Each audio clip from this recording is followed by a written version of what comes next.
যখন এই সংক্রান্ত শুনানি আজ সুপ্রিম কোর্টে চলছিল, ঠিক সেই সময় দুর্নীতির প্রসঙ্গ ওঠে।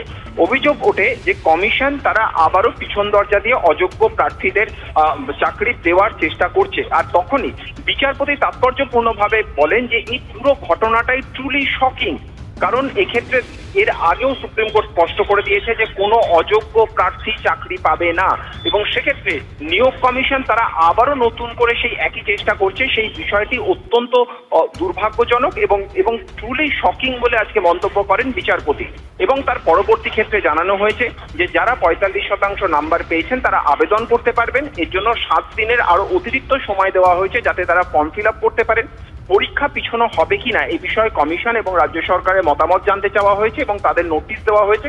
তাদের বক্তব্যের প্রেক্ষিতে, অর্থাৎ এই নোটিশের জবাব যখন আসবে, হলফনামা জমা পড়বে, তার প্রেক্ষিতে পরবর্তী ক্ষেত্রে নির্বাচন সুপ্রিম কোর্ট এ বিষয়ে নিজেদের মতামত জানাবে বা রায় দেবে। ধন্যবাদ জ্যোতির্ময়।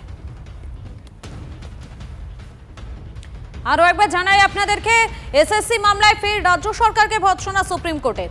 আপনারা এখনো অযোগ্যদের চাকরিতে ঢোকাতে চাইছেন, এমনটাই মন্তব্য সুপ্রিম কোর্ট।